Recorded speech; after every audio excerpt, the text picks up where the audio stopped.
বরিশালের গৌরনদীতে জেলেদের বিকল্প কর্মসংস্থান সৃষ্টির লক্ষ্যে সরকারি বরাদ্দকৃত গবাদি পশু ভিন্ন পেশার মানুষের মাঝে বিতরণের অভিযোগ উঠেছে। এতে মৎস্য খাতে উন্নয়নে সরকারি প্রকল্প বিফলে যাওয়ার আশঙ্কা রয়েছে জেলেরা।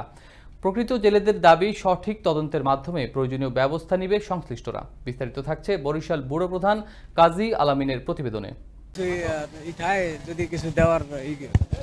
উপজেলার নলচিরা ইউনিয়নের হাজিপাড়া গ্রামের খোকন হালদার অটো চালক।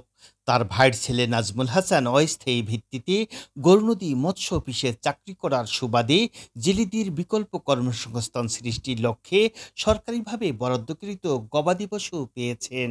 একইভাবে হাজিপাড়ার মাছ ব্যবসায়ী কালাচান রায়, কৃষক সালাম পেদা সহ নানান শ্রেণী পেশার মানুষ প্রণোদনার গবাদি পশু পেয়েছে।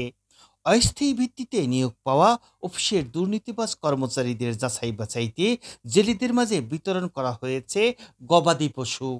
ক্ষেত তোলার কাজ করি, পাট আছে, কিছু কিছু ধানও করা লাগে, দিয়েছে অফিসাররা দিয়েছে আর কি। এবার লাগাইছিলাম আমার 1.5 বিঘা, হ্যাঁ 24 করা, আচ্ছা পাইছি 16 মন। উপজেলায় 60টি ইউনিয়নে 1200 নিবন্ধিত জেলে কার্ড রয়েছে। রাজনৈতিক বিবেচনায় এবং মৎস্য অফিসের দুর্নীতিবাজ কর্মচারীদের সহযোগিতায় বেশিরভাগ কার্ড দিয়েছে ভিন্ন পেশার মানুষদের, ফলে সুবিধা থেকে বঞ্চিত প্রকৃত জেলেরা। কার্ডের দিনে আমি অন্য কোনো সাহায্য পাই না, একটাই ভাষ্য যে উনি জানলা, এই জন্য আমার এই যে কজন আমরা সদস্য জানলা অরিজিনাল, এটা আপনারা যাচাই বাছাই করিয়া আমাকে পূর্ণ এমন একটা কার্ড দিয়ে দেবেন যে আমরা আমার কোনো হরানি নয়, আমরা মালের স্থানে বঞ্চিত না হয়। মাল সাবান আইলে পাই অটো চালায় যারা, তারপরে অন্য অন্য ব্যবসায়ীরা মাল সাবান পায়, আমাকে কিছুই দেয়। তারা যদি মনে করেন বাড়ি বাড়ি যে তদন্ত করে যে কে জেলে আর কে জেলে না, তাহলে এটা সঠিক প্রমাণ হয়ে যায়। এ বিষয়ে জানতে চাইলে উপজেলা মৎস্য কর্মকর্তা প্রসেনজিৎ দেবনাথ বলেন, সঠিক নিয়মে গবাদি পশু বিতরণ করা হয়েছে। যারা মাছ ধরে খালে বিলে নদীতে, যারা মাছ ধরে পেশার সাথে সংশ্লিষ্ট জেলে কার্ডধারী যারা, তাদেরকে দেওয়া হচ্ছে।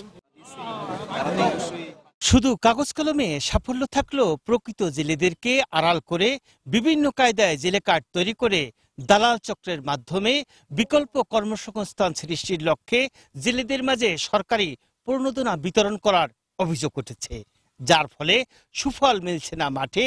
জেলেদের স্বাবলম্বী হওয়ার বদলে বেপরোয়া হওয়ার সম্ভাবনাই বেশি, এমনটি মনে করছেন সচেতন মহল। কাজী আলামিন, আনন্দ টিভি, গৌরনদী, বরিশাল।